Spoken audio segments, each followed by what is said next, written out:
Some guests. I'm really excited to have her here tonight. I'm going to pass this on to one of our officers, Ryan, and she's going to give a brief bio, and we'll get things started with this presentation. Thank you.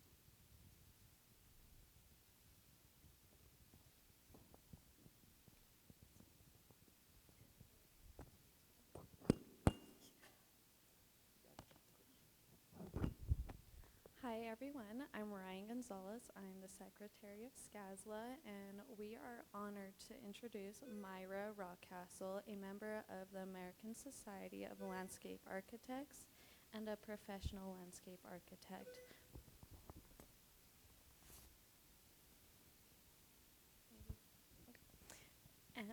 Myra has extensive experience working on large-scale projects, managing and navigating multi-head stakeholder groups and complex public processes. With a background in printmaking and sculpture, Myra balances a rigorous design approach with a conceptual sensibility rooted in processes and craft. And thank you, Myra.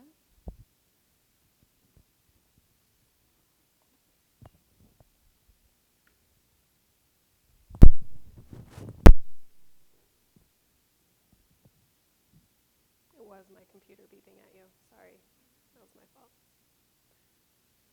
Thank you so much for having me. I'm so happy to be here in Colorado with all of you, and excited that this is your first in-person lecture. Might take a little while to get the in-person stuff back really feeling good, but I'm thrilled to be here. So thank you for having me. Let's see here. So one of my favorite things to do about lectures is just pick a random person in the crowd and have them come up and lecture for me. I'm just kidding. I feel inspired by being in a chemistry classroom. It's like giving me a different kind of vibe. I love it. So yes, I'm Maura Rockcastle, and I'm principal and co-founder of 10 by 10. We're based in Minneapolis, Minnesota, and I've told some of you, but we're about to celebrate our 7th birthday this May. We're made up of 17 amazing people. We've nearly doubled in the last year and a half. So that growth has been kind of a lot to manage, especially at this time of the pandemic. And we're women-led. We're in the process of our WBE certification. So we're 70% female, 30% male. We're trying to have a lot of fun and come back together in person also. So I know how this struggle is going to be. It's not really a struggle, but this process of coming back in person is going to be different going forward, and we're in the midst of trying to figure out for us what that looks like. The last 2 years of growth and change during the pandemic, and in being in Minneapolis through bearing witness to the events that have unfolded over the last 2 years in our city that have reverberated around the city, the country, the world. We, as a team, have taken to the streets. We've donated time. We've shown up for each other and our communities and our colleagues in conversations and in action. We've focused significant time on embracing the idea of radical transparency as a practice and seeking the best ways to kind of evolve with the times and what the times are asking of us, and to challenge more unhealthy trends in the discipline. So work-life balance, competitiveness, again, this idea of transparency, what does that mean for us? These are very pervasive in the design field, and we're actively kind of seeking ways to question some of those trends and to sustain joy in what we do. We're really excited about our team and wanting to kind of build a team that wants to stay with us and grow with us. So we're focused on a lot of projects at a range of scales and typologies, but we're focusing on work that engages the physical, perceived, and dynamic issues of our time. We actively question how our way of working and designing addresses these issues. Through design inquiry, experimental methods of design process, and provocative questioning, 10 by 10 is working to challenge the normative environment of professional practice through process-oriented ways of working, engaging with and seeing landscape. And as our design field as a collective is really evolving to combat the issues of our time, climate change and just futures, how we practice is really important. These are some of the critical themes that our work has been encountering over the last 7 years. The realities facing the communities within which we're working and the power that we all have, that you will all have, and the work that we do has. I think the power working with landscapes, cities, and publics, it often brings me to a bit of a standstill when I think about what that power actually is and how carefully we really need to hold it, understand it, see it, and question it. So how we work matters, as I mentioned, and it is also a strategic choice. We're all constrained in the practice and in the field by similar forces, professional and economic norms, but we can choose how we work and how we want to challenge those norms. So we're actively trying to do better at many things, and among them, as I mentioned, kind of expanding the bounds of what landscape architecture is. In our practice, we're doing public art, we're doing interpretation and storytelling, we are doing landscape architecture. We're also collaborating with a lot of people who don't typically work in the field, like storytellers or elders or youth. Radical transparency I mentioned. How transparent can we be as a practice without scaring our employees? How can we be better mentors, build collective ownership amongst our staff? And as a field, I think we need to do better at building healthy design cultures around these things. We believe in design as an act of optimism, and we celebrate our approach to the work we do through a lot of gratitude and love. And we cry a lot too, to be honest. We're very emotional, open, compassionate people. We use a variety of different methods and approaches in order to do this exploration and questioning, revealing, and kind of testing and interrogating really how we're working. And all of these methods are preceded by this idea of resetting or unlearning and acknowledging everything that we do not know. Committing to more of an unfixed and open-ended process of discovery requires that we choose to practice observing and documenting and translating as a critical way of seeing. So how do we begin? Lutzky is a professor at the Department of Architecture at RISD, and in her book, Storm of Creativity, which I highly recommend if you haven't seen it or read it yet, she writes about the idea of unlearning and how our practice as landscape architects can defy and challenge typical structures and modes of contemporary practice through a more process-based approach to the work. She writes, questions have a remarkable power to undo preconceived choices, disrupt assumptions, and turn your attention away from the familiar. All of these lead to a more open mind. A creative process comes from displacing, disturbing, and destabilizing what you think you know. We're agitated when we discover we don't know, and that compels us to go forward in search of knowing. Lutzky writes that when you rid yourself of these preconceptions through unlearning, there is an absence that is left behind. And that absence both creates a need and a new awareness. And unlearning unfolds in the way that it also can create at the same time. So this impulse to know becomes a creative generator and a spark. So how do we, as an office, create a generative point of departure? What methods do we commit to as a landscape architectural practice to ensure that we're beginning very intentionally in this way? And how can this work lead to a more positive impact within the work we all do and you all do as students? So embracing creative methods as a way of working not only, in our mind, catalyzes innovation, but it can be used as a productive tool for community engagement, civic participation, stakeholder engagement, measuring impact, and collaboration across disciplines. So when we say creative methods, we're describing a wide range of methods to observe, document, and research landscapes and different elements within them. My friend and collaborator, Karen Lutzky, is an associate professor in the landscape department at the University of Minnesota in the School of Design. She writes a lot about curious methods as a landscape practice or practices that probe but do not prove, that asks questions rather than aims to extract meaning. And I think that's an important distinction, and it resonates for how we also are kind of using these creative methods to, again, spark and be a creative generator. So in addition to unlearning and creative methods, questions are very simple, and they're a key part of what we do. Without questions, we lose the rigor associated with that design inquiry. We ask a lot of questions, questions of the field in general and of our own practice within the field, but also of each project and site. The larger questions generally are something related to this idea of what do we see and how do we know? Why does that matter? And again, where do we begin? What role does discovery as design practice play in our collective future as designers? What norms are being challenged and how? What does it take to do this work? What is at stake? And what are the barriers? So you'll see the questions pop up. We usually have a question associated with each project, or a couple of them. I'm just going to trigger all these.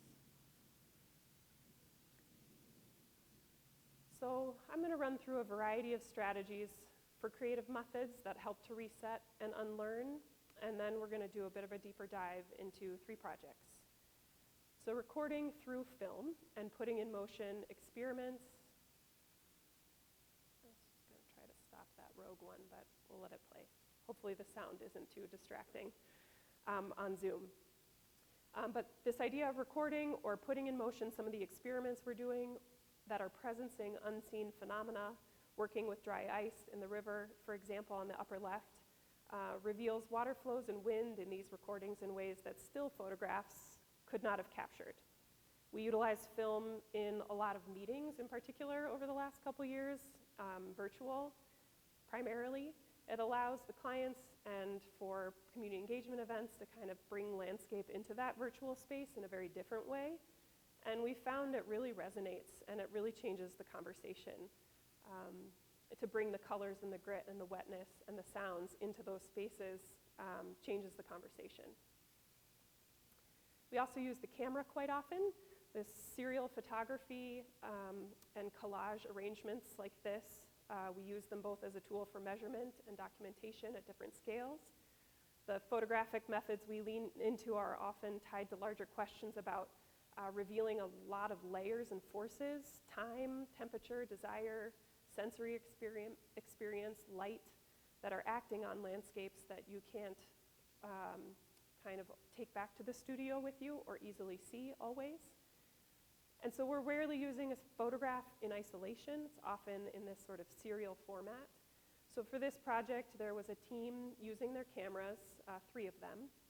They set up a set of rules that they established to move through the forest in Wisconsin. This was for a new immersive wellness retreat on privately owned land. The team was using these exploration strategies and 3 techniques as a way to help them walk through and move through the woods and uncover some specific things. So each team member kind of started at a point A and point B. They were aware where they were going in the end, but how they got there was the question mark. So they challenged themselves to move through the woods by following light and darkness. One of them followed light and darkness. One was looking at kind of ecological communities. And so they would photograph the ground plane and the tree canopy, one shot up, one shot down, every 20 paces. They recorded the walk on Strava on their phones, noting transitions between vegetative communities, when they crossed paths with other human-made or animal-made interventions, is kind of singular photographs on the bottom. And you can see the measure of time also recorded here. So the time on the clock and also the pacing over distance. Our bodies experience the landscape largely while in motion, and so we're also really interested in methods of documentation that reveal distance and time and movement and spatial positioning in different ways.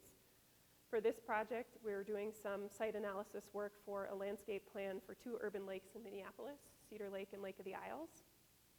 We wanted to set up a method of documentation that would go against the grain of the persistent mode of circulating clockwise or counterclockwise around the lakes. This point of view is also very critical in revealing the dynamism of the threshold between wet and dry across the seasons, exposing and exploring the space of liminal wetness at the edge of the lake.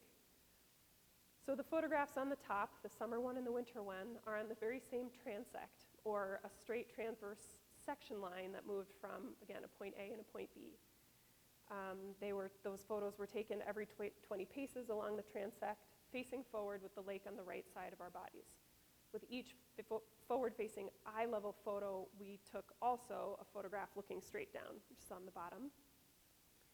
So because in the winter the ice is frozen and you can cross it, that is why that transect continues across the body of water and to the parkway on the other side of the lake. So how seasons changed the way the lake is used was also a bit of the investigation with these transects and doing them intentionally at different seasons. So with the process of documenting and photographing, there are lots of layers of discovery, but also with the act of assembly back in the studio or on a computer, which you're using both digital, potentially in analog formats, things done with your hands. This process of assembly also unearths a deeper kind of relational and cultural overlay, evidence of disturbance, of presence and absence, cause and effect, memory, and change over time, start to spark the imagination to consider possibilities that would otherwise have not been found. So again, how we can capture the essence or the authenticity, the character of a place. This is another set of kind of multimedia experiments. The left side are tape strips, so just your typical 3-inch clear packing tape pressed firmly against the ground. On the right side are clay slabs or plaster casts of clay slab imprints that pull textures from objects, surfaces, or people that are of a place. These material echoes, what we call them, kind of surround us in our studio space. There's studies to come back to at different points in the design process, sometimes to help develop details or finishes even, but primarily to kind of help our memory remember these sites in different ways and our engagements with them in different ways. We also collect a lot of things, water samples, soil cores, materials across the sites. We love experiments and drawings using the materials of the site itself, the ice, the river water, the mud, the plants. We love the qualities and information that emerges from getting more intimate with what makes each of these places truly unique. So we're looking at, playing with the saturation or texture of the river mud, the coldness of the ice, the amount of time it takes to melt, how that, sediment in the bottom of the river actually feels in your hand. We love the idea that through this work, we're building relationships with these landscapes. We're deepening our understanding of them through spending time in ways that build familiarity with the materials and the phenomena, that build respect. Some of our river and lake projects, like the kind of mud ink drawings you just saw and these mud drawings, tend to get a little messy. These are mud and graphite drawings for that same project at Lake of the Isles in Cedar Lake in Minneapolis. And we were printing out kind of surface texture photographs, both on Mylar and on watercolor paper. And we were really, again, coming back to this idea of the edge and how the edge for us in that project is kind of a site that has a lot of dynamism, both ecologically and in terms of wildlife, also human engagement at that edge. So we were also thinking about just through these abstract materials and strategies, working with materials, one that absorbs, one that does not, how to register and erase the edge, how to blur it, to give it more room to exist. So while abstract, we're kind of thinking about how some of these studies and a way of working with these materials translates to design ideas in the project. Language and words are also a very powerful creative method. How do we shake free preconceived notions of a place or a type of landscape? We need to be able to identify the biases that we're all carrying with us as we do this work. We often need to help communities see and acknowledge their own biases sometimes, and sometimes see the harm in certain perspectives. Words can be one of the best ways to acknowledge some of the fundamental complexities and truths defining the land upon which we're being asked to work. Ownership is sometimes unclear, untrue, or contested. Defining what public space means, and even the notion of placemaking, becomes incredibly complex and sometimes even offensive when you acknowledge some of these truths. As we consider what methods to use or study for different sites or for different project questions, we're asking ourselves also always, who are we designing for? And how are these drawings being read and understood by all the different people we're working with?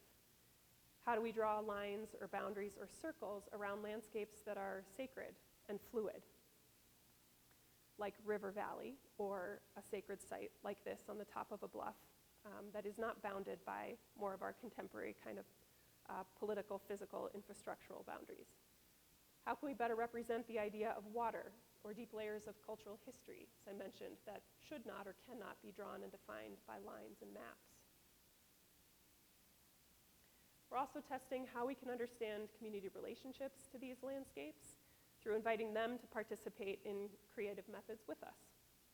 This is a community tracing method led by Katie in our office for, the Cedar Lake, Lake of the Isles landscape plan, to discover patterns of ritual and relationships that communities have with these lakes. We gave community members a clipboard and trace paper. Actually, I think it was vellum. It was a little fancier than trace. We oriented them to where they were standing, and we asked them to draw, if they could, how they moved and used the lake, moved around and used the lake.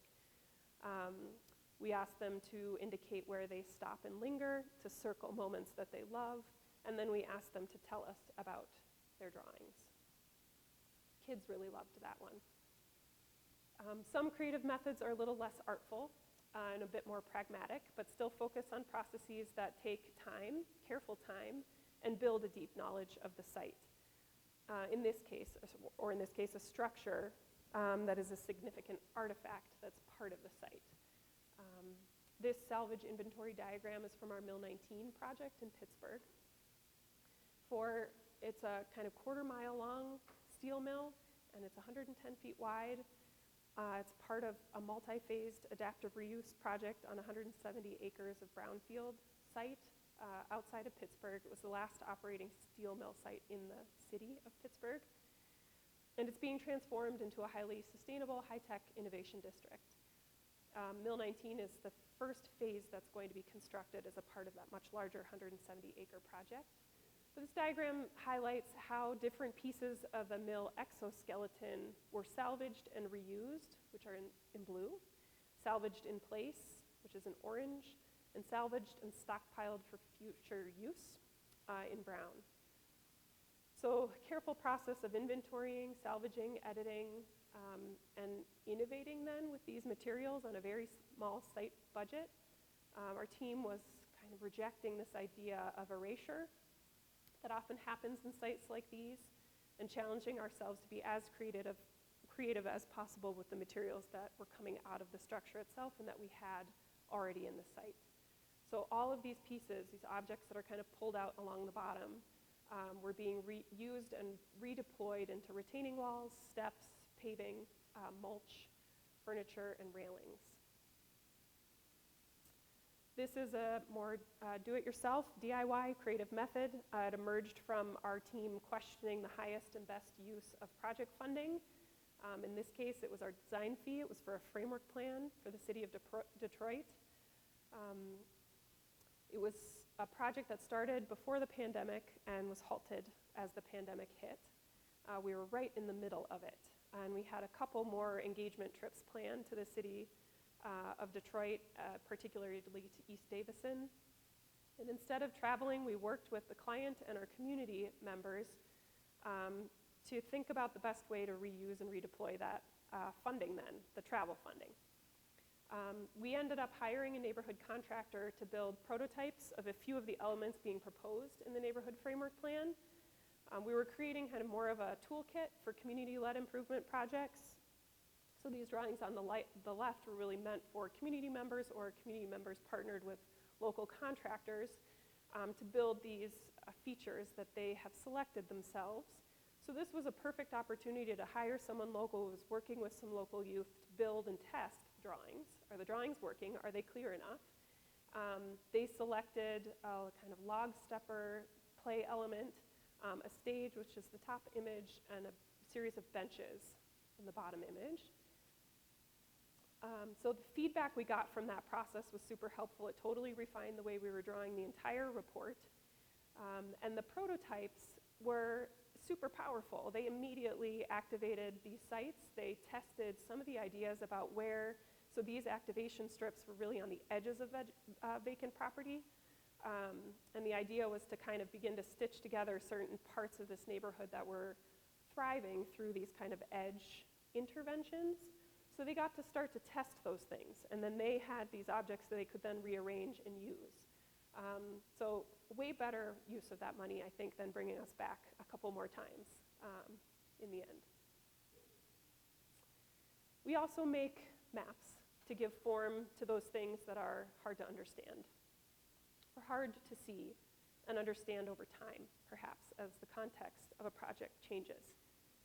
Here we're mapping George Floyd Square at 38th in Chicago with our partners at Formula and NEO. We were trying to understand as a team how occupation and community program that has emerged over the last 2 years was fundamentally changing the identity of this space.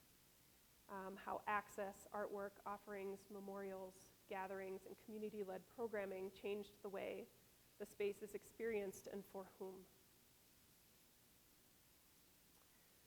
So, those are a bunch of the creative methods. We're going to do a bit of a deep dive into 3 projects and then have questions. So Gallaudet University is one of the nation's only higher education institutions that is, all programs and services are specifically designed to accommodate deaf and hard of hearing students. 2 projects we've worked on at Gallaudet so far, one in 2016, which was a competition, and then a current project that we just submitted 100% CDs on Friday for. So the first part is a kind of entire west side of Gallaudet University campus project. That was the competition, and then the memorials for Louise B. Miller. So we'll start with the competition first. That was several years ago. The project was really organized around the knowledge that deaf people create new modes of knowing, seeing, and making that are unique to the world. What types of spatial strategies can create a heightened visual tactile means of spatial orientation to deepen sensory knowledge for all? This was our primary question for the competition. Again, it was an international design competition. 4 finalist teams were selected to participate in a 4-month design process. Unfortunately, the university at that time was going through a leadership change, so the day before the deadline for this competition, the team drives down, delivers our models, all of our boards, and they say, actually, we're not going to accept any of these. We have new leadership now. We're going to do the whole competition again. But you're all still the finalists. But that's a kind of entirely different lecture, so we'll let that be for now. We surprisingly persisted, which I don't know that design firms would do today.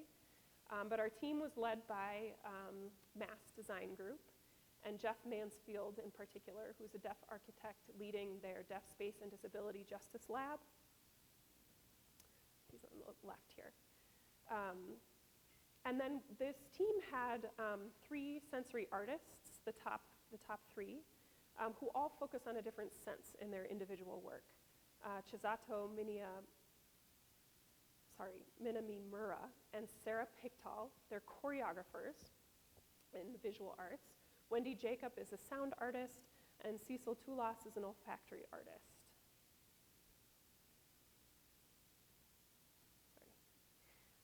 The original campus of Gallaudet was designed by Frederick Law Olmsted in 1866. So it's identified as a historic district on the National Register. I wanted to share a few ideas from the competition that I think are really important. The brief of the competition was to reimagine the historic core and open up the western edge as a part of a collaboration between the university and a local developer. But because the campus is not currently responsive and expressive of this rich relationship between deaf and hard of hearing experiences in the built environment, the teams were asked to integrate the university's kind of own innovative emerging approach called Deaf Space. They're developing with architecture and planning and a lot of their kind of multimedia arts teams internally, and it's a set of guidelines that imagine a different kind of physical environment that is led by more of a deaf and hard of hearing set of needs and priorities. So, the competition area is focused on that kind of white box that is currently like a back-of-house fenced-off area into campus, and it's on 6th Street, which is a thriving kind of a lot of new restaurants, outdoor market, entrepreneurial kind of pop-ups in that neighborhood. And the campus is completely closed at the beginning of this competition to that edge. So the developer partnership would be new mixed-use buildings along that edge. And the question for us as landscape architects was how to then merge that new built fabric with the campus, which is a historic edge, and connect it in a way that could function and participate then in the city in a much more powerful way. So the university actually started with a series of workshops for us, for all the design teams. And they kicked off this competition with these incredible workshops where we were playing with Play-Doh in groups. We were being blindfolded and walked through campus. This kind of collaboration on the right here is that we were pulled into pairs and given 3 words, and we had a minute or so to kind of model one of those words out of the Play-Doh. One of them was a toilet, so you can imagine you're not seeing them, you're feeling their hands modeling the toilet and acting out the flusher, and all you have is the knowledge you get from your hands to figure out what it is. It's like Pictionary, but with sculptures and no eyesight. I've never touched so many people in one day as I did on that day. It was so gentle and intentional and respectful. I've never experienced anything like it. It was amazing. Clearly pre-pandemic, but I think getting back to the importance, especially for this community, of that kind of physical touch and communication, for this community in particular, is so important. So after we had those workshops, the design teams were asked to create a series of workshops and to come back to campus for the first 2 months to host them. So drawing on the expertise and sensory research of each of our artist collaborators, we created a set of 3 immersive environments and campus mapping exercises. So the first workshop was a visual one. It was a video time-lapse recording that was projected back on itself with a slight delay. So people moved through this gallery space and could kind of see their own visual echo. And then we had pairs go out after that experience with a Polaroid camera and take photos on a particular trajectory through campus when they saw something stimulating. So at a stopping point, and they were not allowed to speak, so they had to stop each other, take a photo, and then they came back and put those photos on a map back in the workshop room. The second sensory experience was sound and vibration. So we set up subwoofers with several different soundtracks: hip-hop, opera, classical music, monkeys chattering, heavy metal, jazz, and people could feel the difference in vibrations between the different sound inputs. Hopefully this won't get too loud.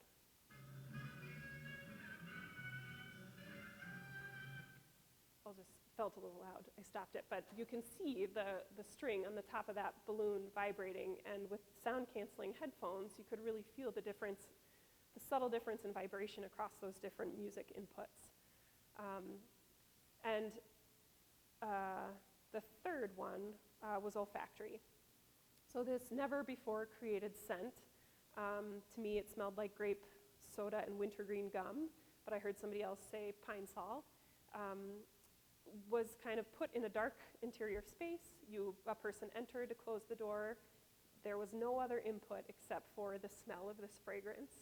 And then we planted paper strips across a path along campus with the fragrance, and pairs would walk a given trajectory, put a stake in the ground every time they smelled the scent.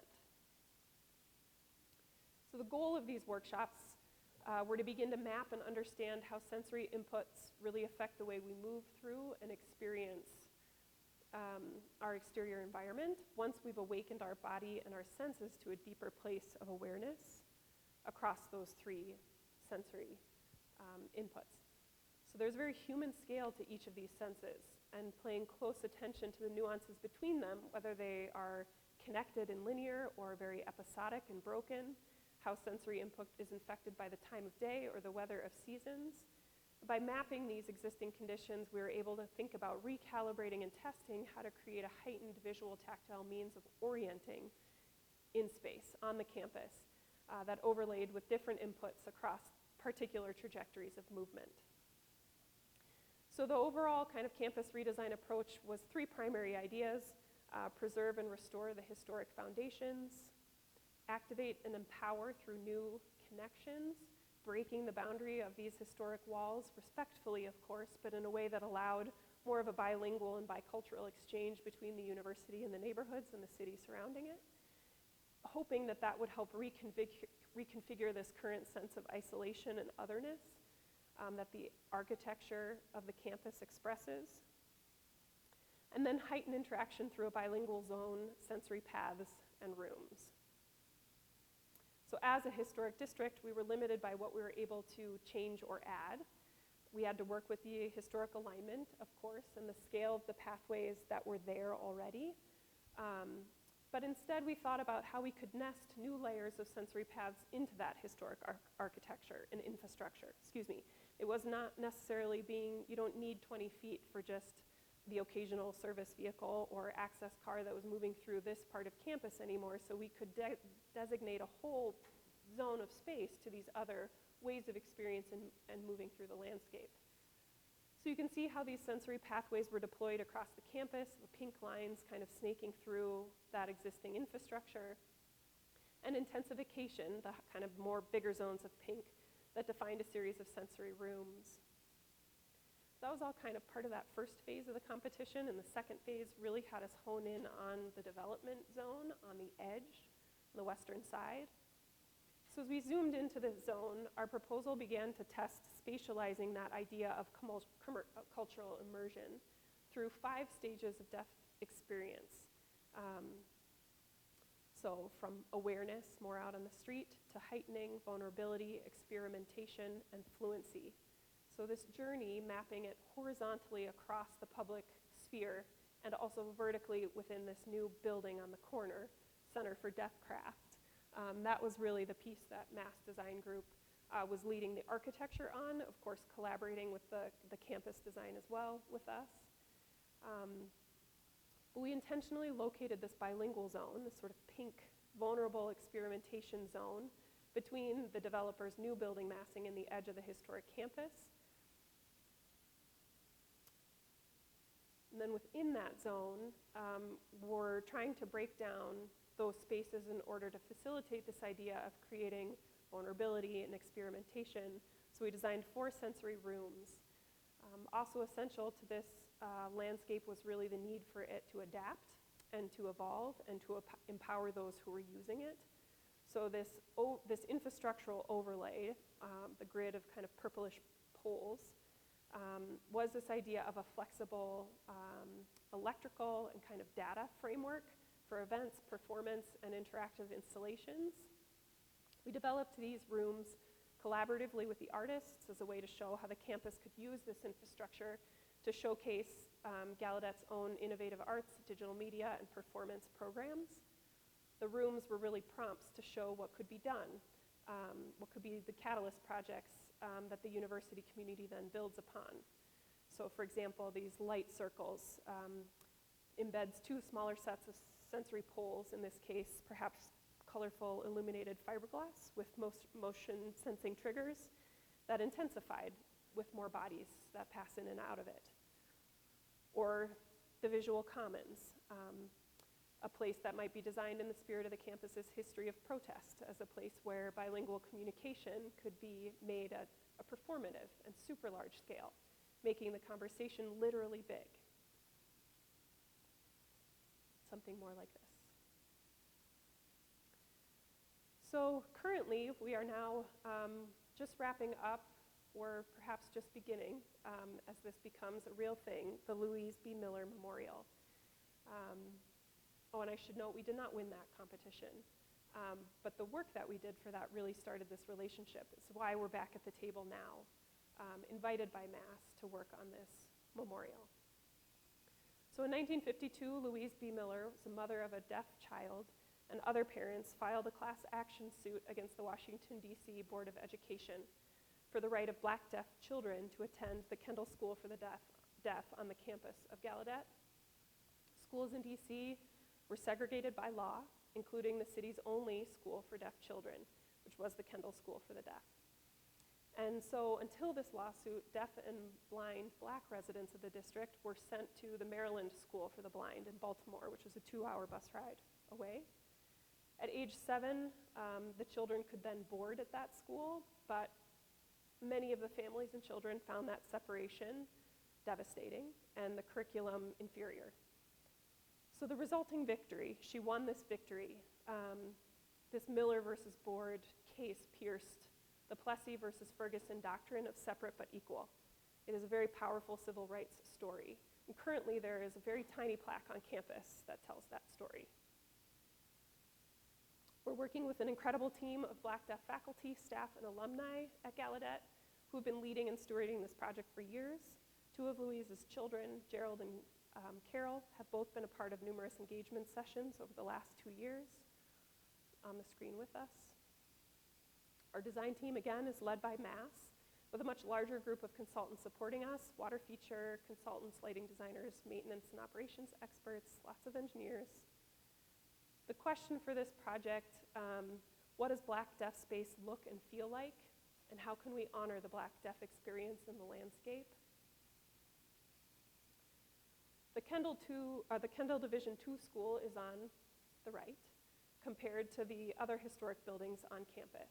You get a very clear sense of how the architecture contributed to a sense of abundance for white students and something entirely different for the Black students.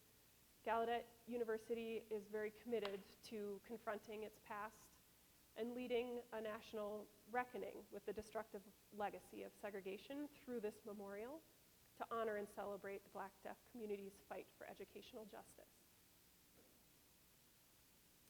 This quote, "A ramble is a process of discovery occurring in multiple paths," was captured from one of the Black Deaf Gallaudet alumni in our engagement sessions, and it was following a discussion they were having about MLK's quote that the line of progress is never straight. Some of these early sketches our team did were a process of just listening and organizing the words we were hearing, testing and sketching how some of these experiences could translate into spatial ideas. So we started to develop the group kind of came around these 4 key themes: awareness, freedom, remembrance, and healing, as the most important themes that the memorial should embody. So we started testing how to layer that into the site. We are kind of just above the historic district on campus here. The original Kendall School building is gone now, but it was located right where that circle is. So there's a new conference center kind of behind it, but that space and that site is where the university wanted the memorial to be. So even though it is a funny space that's sort of crammed in between buildings, there's not a lot of land around it. They felt really important that that's where it needed to be. So throughout the engagement sessions that we held, there were sort of 3 kind of key ideas about what Black Deaf space in this memorial needed to be. Needed to be a space to commiserate, to share stories and come together, a space to move that does not contain or oppress, and a space for grace. So the team kind of came back to some of the original stakeholder engagement sessions. We unearthed some of these earlier diagrams for the competition, and we started doing a whole nother set of studies for these tactile clay slabs on the bottom to begin to talk about how the materiality of the memorial could hold information, could hold stories. So we're using hands and other things to kind of imprint and make marks on these tablets as a way of just starting to talk about what sensory landscape needed to look like in the planting, in the materials. The group really wanted to stick with this idea of sensory paths and sensory rooms for the memorial. So we started asking questions about what scales of rooms made sense for the memorial itself, for the Freedom Garden or the sensory garden that was going to surround that memorial. We heard that Gallaudet had too many open, passive, empty spaces. There was no spaces for small groups or intimate gatherings, no places to sit, and there were no Black Deaf landscapes. So these rooms kind of emerged from the stakeholder groups as the kind of spaces that they needed at the kind of scale that they were missing elsewhere on campus.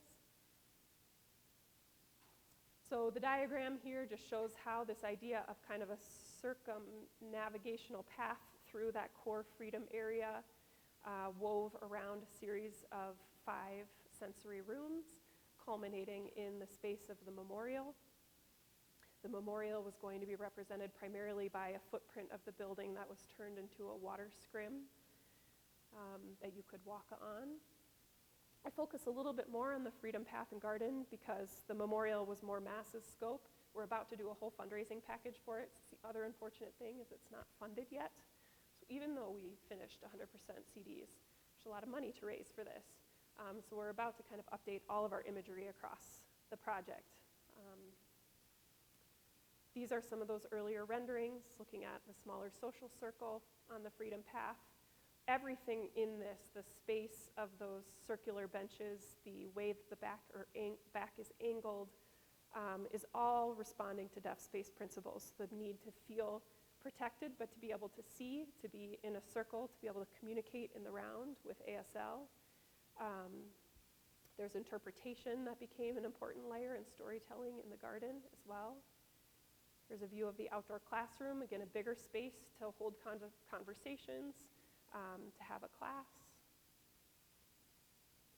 The primary path through, there is one straight kind of direct path from where people will be coming from on 6th Street to the memorial itself. You don't have to take the Freedom Path if you don't want to. So this is a view of that path. There's more sun-loving plants along that path and more woodland and shady kind of plants along the Freedom Path. This is an old view of the memorial, but you can kind of get a sense for that ground scrim, that water feature, and 3 kind of key rooms within that, a gathering room, a meditation room, and a legacy room. In the legacy room, there's going to be bronze sculptures of Louise and her son Kenneth, as well as 23 chairs made out of bronze, each one representing one of the first class of Black deaf students at Kendall. Another view of the memorial part.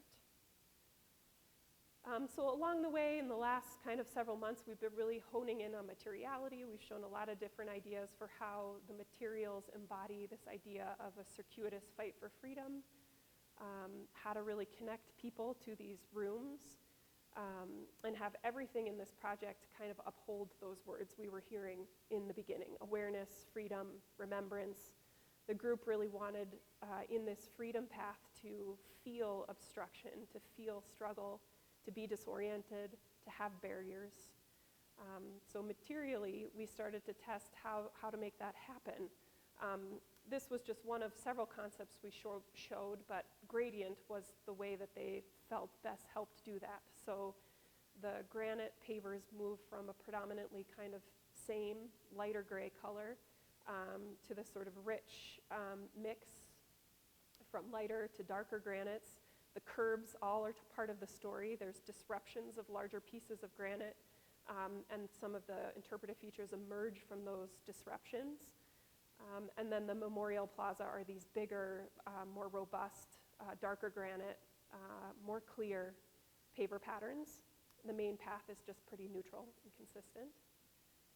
Planting, again, looking at how to celebrate this idea of sensory olfactory experience across the seasons in the garden, looking at different sections along the Freedom Path. So these were cut all along the Freedom Path. This was actually done by our intern over last winter. And she was looking at kind of the overall planting palette and thinking about how to curate that along the line in order to have olfactory and tactile inputs at some of the critical interpretive story moments, to help kind of prepare a person to get to a room. So this was pretty beautiful work. She organized the whole planting palette across seasons and by color. And the interpretive piece, the panels throughout the garden, there's sort of 2 major layers of this. There's the chronological timeline, kind of mocked up on the bottom. Along the main path, they wanted a really didactic kind of chronology of the civil rights fight for freedom.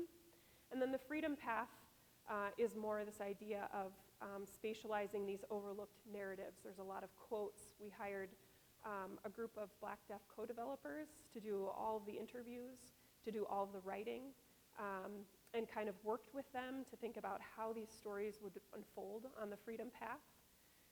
So there's these 5 kind of key panels and themes: grief, reclamation, assertion, defiance, and empowerment. Each of them has one of these sort of half-sized body sculptures that will be signing each of those words. So grief, for example, is kind of a twisting, I'm probably not doing it right, but fist movement like this. And actually the fist is a key part of the ASL sign of each of those themes, which was very intentional. So the co-developers and the stakeholders, often in conversations in virtual spaces where none of the white kind of team members were allowed into those spaces, kind of developed this. So we're just sort of testing how to and mocking up how to make it, how will it look in the landscape? Does this feel right? And getting their feedback on that. Okay, there's one more project. How are we on time? I know we have a, okay. We're gonna work through this one quickly and then open it up for questions. Indian Mound's messaging plan is on a site in St. Paul as part of Bedote. Bedote is a larger kind of term. It's the creation story, the confluence of the rivers, Minnesota and Mississippi rivers in Minneapolis. We do a lot of work in the River Valley in partnership with the Dakota indigenous communities. A lot of the sites in the River Valley are sacred sites or have significant cultural meaning. And in working with these communities and on these sites, kind of the overarching theme that continues to emerge is this worldview of Metakue Oasi, or all of my relations, describes the notion of profound respect and responsibility to the natural world that most of us cannot comprehend. So our questions for these projects, or the Indian Mounds Messaging Plan project in general, is how can we change a community's perception of this landscape, an indigenous place of burial drastically altered over the last 2 centuries, to function as a public park toward a perspective that is informed, empathic, and respectful of its sacredness. So this site sits on the top of a bluff. This is an old postcard of it here. You can see the mounds. You can see, it's a park photo. There's pathways that have been inscribed on these mounds. And this one, the bottom 2 really. And the top 2 are just sort of different moments of pain without the river valley that are a part of this history. You cannot do something on one site and not be talking about the context of this landscape as a cultural place, as Dakota homeland. So again, I think this confluence is a place of pain and trauma. It's also their genesis story. So it's another kind of charged site. As I mentioned, we have a lot of partners, indigenous partners on these projects. We're working with cultural landscape architects, historic preservationists, sometimes if there's a structure involved, the tribal historic preservation officers from the 4 federally recognized Dakota tribes in Minnesota that all kind of see this river landscape and this confluence as their creation story. It is their homeland. So as a way of starting, we always tend to do a lot of walking in these landscapes with our stakeholders, our indigenous stakeholders. And one of the things they always ask of us is to spend time. So again, going back to those creative methods in the beginning, what ways can we spend time in these landscapes to build respect and to see them and understand them differently?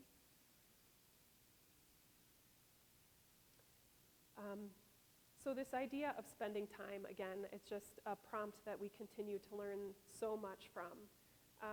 How can we see and understand these landscapes differently? I've known them my whole life, growing up in Minneapolis, but I never understood what was so deeply important to understand about these. And as landscape architects, we're going to be constantly asked to do that, to understand those layers of history, not just a period of significance, but deep history, and to question the truth that emerges in each of those different layers. So this idea of relatedness for our partners is not poetic, it's not a metaphor. They're taught that to be Dakota is to not just be connected in some abstract sense, but to be literally related as in a family to everything that exists. So this kind of helps what I mentioned earlier about placemaking. This idea of dominion over is not a Dakota concept, and placemaking is a problem from their point of view. We're always in a relationship with a place, and relationship is centered on reciprocity and respect, rather than thinking of coming in and making a place. This is a map by the Shakopee-Mdewakanton Sioux community. Again, just another way of seeing these landscapes and understanding them differently. These are place names embedded with stories for these landscapes. Again, I've known my whole life, but have never really truly seen. So again, how do we undo the kind of hierarchical point of view that we have of these landscapes and see them differently, build respect with them differently? And it demands a different way of moving forward. So going back again to this idea that lines and boundaries are not their way, how do we draw a plan without that?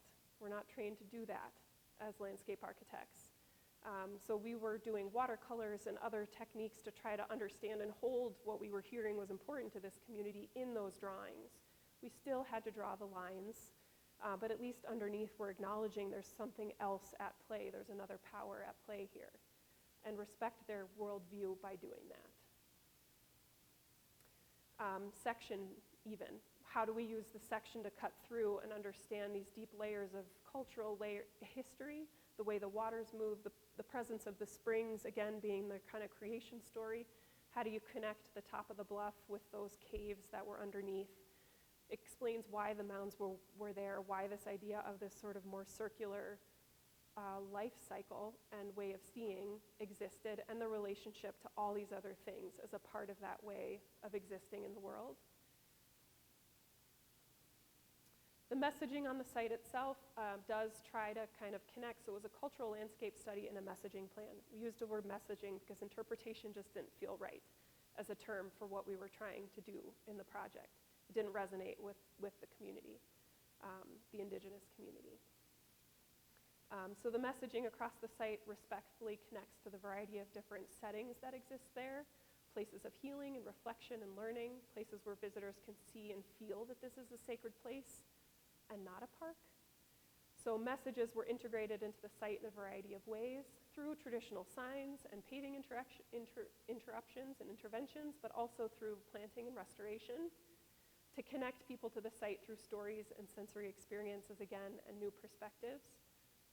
So one of the primary kind of ideas was this threshold of cues. So along the primary path on the edge of the site, we bundled it with a restoration strip that would in the beginning just be maybe 20 feet wide, but over time would grow and take over the rest of the land, the turf across the bluff, to begin to kind of restore it and heal it using culturally significant plants that were recommended by our Dakota partners. And that this path messaging also overlaid, and the native planting would begin that slow process of restoration. It's a simple view of that.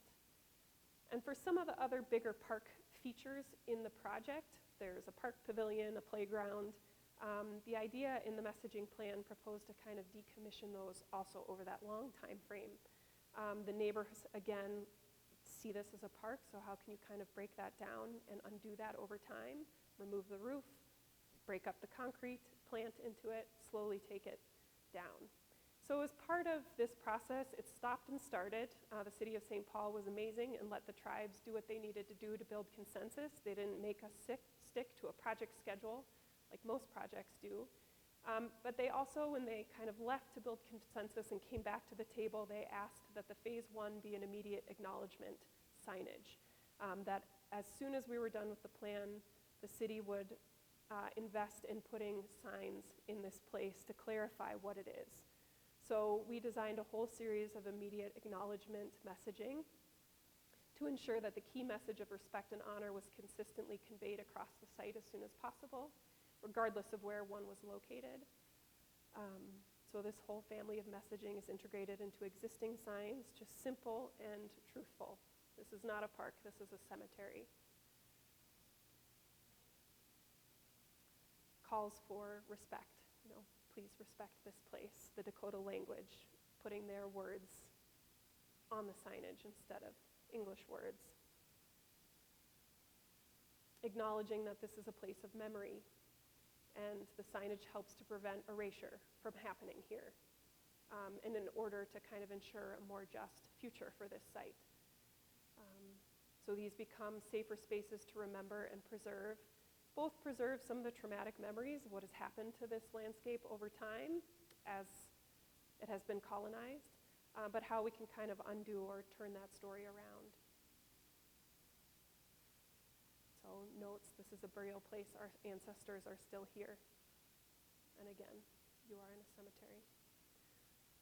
So that is the third project I'll share, but that is it. Thank you so much. Love to hear your questions.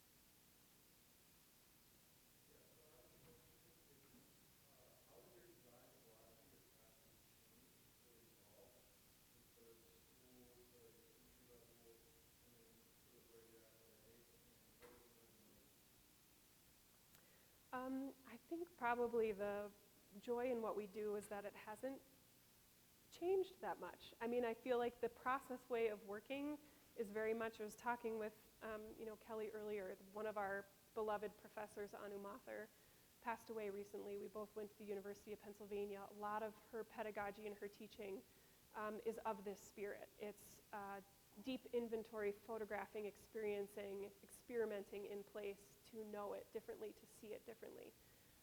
And I think us and our whole team are carrying all of that right through to ways of working now. It's, and again, grounded in this idea that through this work, we're building a respect with these places that we often don't make enough time for in practice. And this is our way of committing to that. It has also, in a way, maybe become our brand a little bit, that, that commitment. We've said no to several competitions lately. We're saying no to certain things, but we are making space for this work, for the process work, instead of doing some of that other stuff, because we've seen how it impacts and makes a difference in the projects, and how it makes people happier working on the projects. It's a fun discussion to have in the beginning of a project to figure out how to document it, what you want to look for, what questions are you asking. How is it different than what you just did on a different project? What were the outcomes of that work on that project? Did we see it or we don't see it? If we don't see it, how do we do it better next time? So I think it allows us to be actively engaged in a different way in the work, kind of questioning how each project is happening. And it's a way to have a conversation with the whole office too about this stuff, rather than kind of being isolated in our project teams. I don't know if that answers all of your questions. Hopefully, some.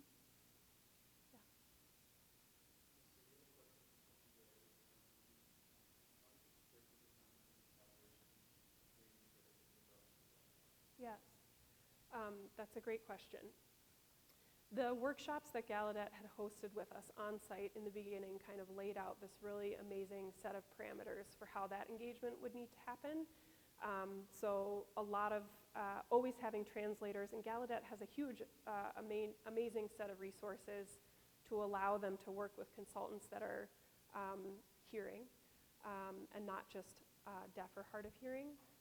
So the amount of translators available, both in person originally and now virtually, is pretty robust. But you can't just call your client. There's other ways of communicating.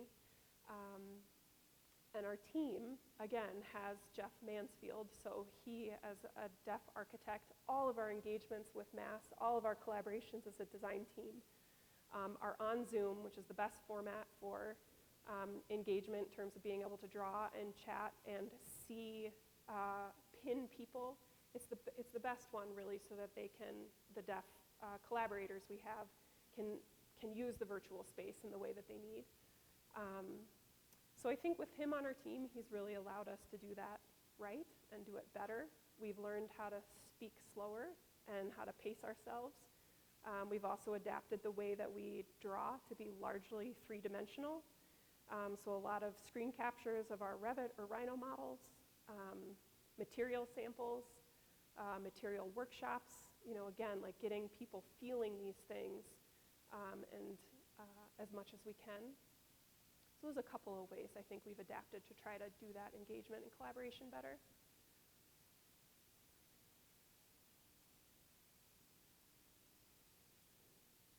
Yeah.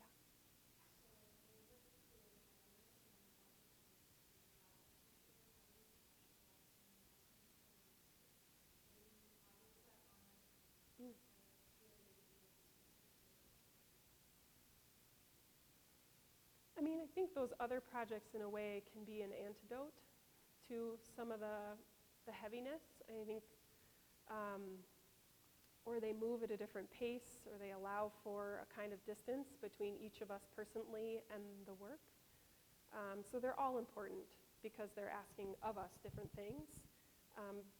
But not, I mean, I think we've been careful also to make sure one person or one team isn't always on these harder, heavier projects. People want to be on them, but it also takes a lot of emotional labor and a lot of self-awareness, which is really good, but you do need to balance that with other things to stay healthy. So I don't think we bring that. I mean, I think we're vulnerable and honest and passionate about all the work, but not all of it calls, the deeper parts of us. So, and that's okay. I think we enjoy that. It's good to have a mix. Important, maybe, to have a mix.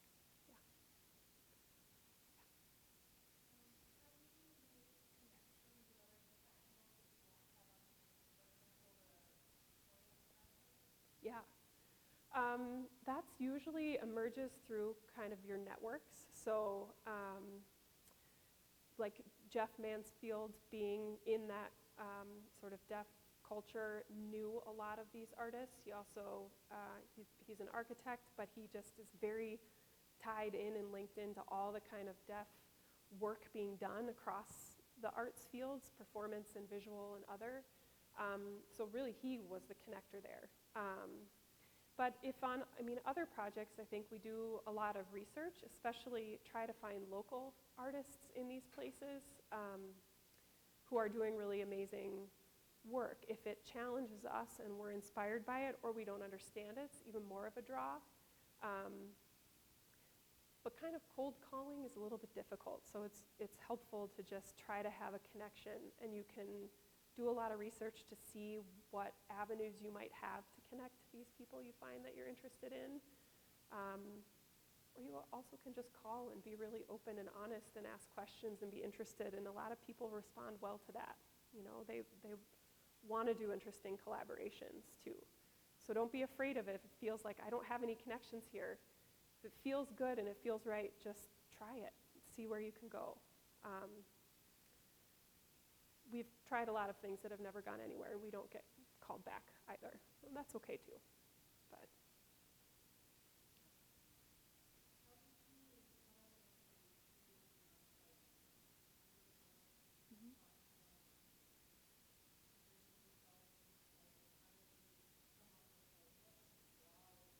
mud.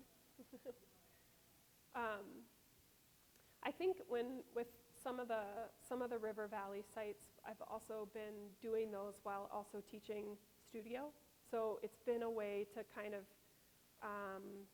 look together with students and colleagues and staff members at 10 by 10, like the materials of this place that make marks, that melt and provide water. These are all ways we can kind of test stuff where we would do in studio. It's a little bit different, but or that will melt in the course of an hour sitting here in the sun on a black piece of paper. We can get this snow on the lake to melt, and if we mix it with something, it's going to leave a different kind of mark. So I think it's just very simple prompts, using what's around us to make stuff and to see things change. There's no art to it or anything super smart, I can say, other than just like kind of embracing your child brain and asking questions about like just these materials themselves and what can they do and how can you understand them a little better and spend an afternoon with them. And I think we've also kind of gone back, and you can also digitize them, use them in collages. So there's also just really simple ways you can use those tactile takeaways from the site and embed them in the work so they show up not just as an experiment that was done in the beginning, but you use those textures and collages or sections, or the base of your section is made out of a mud drawing, image or scan rather than just black, for example. So there's lots of really fun ways to use it throughout the process. Yeah. Okay.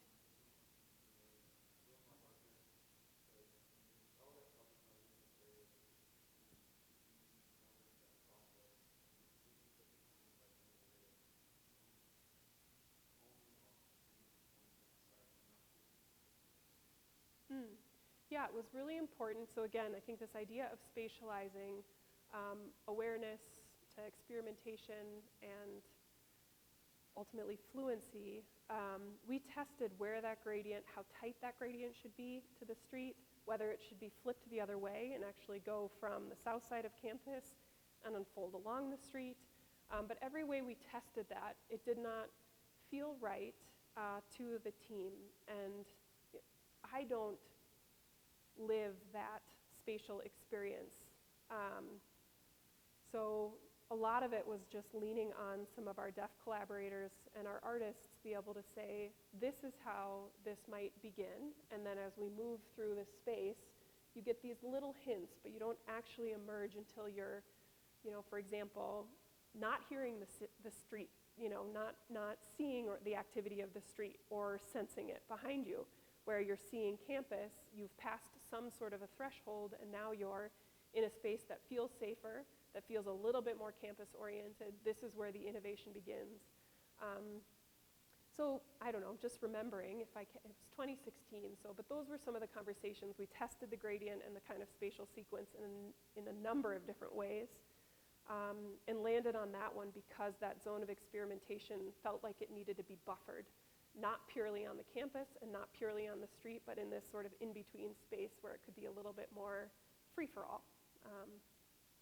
Hopefully that was answering the question. Yeah. Yeah.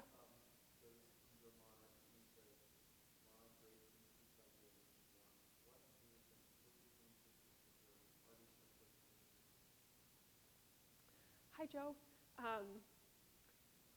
Well, Anu Mathur, always, and her partner Dilip Takuna. So if you, Mississippi Floods, Soak, Deccan Traverses, these are books you should all look up if you haven't already. Mostly because when I went to grad school, I'd come from printmaking and met Anu, who's also a printmaker, and did this sort of iterative layering of screen printing and mapping. And I was able to join her and assist her in printmaking. So it was a beautiful bridge of what I'd been doing before and how it related to the field of landscape architecture. Joseph Kossuth is a conceptual artist who works with words. I love his work. Teresa Moeller is a landscape architect who I also really love. She does these really beautiful, simple, artful, materially rich insertions in really wild landscapes. Those are three that come to mind. Yeah, thank you. Thank you so much.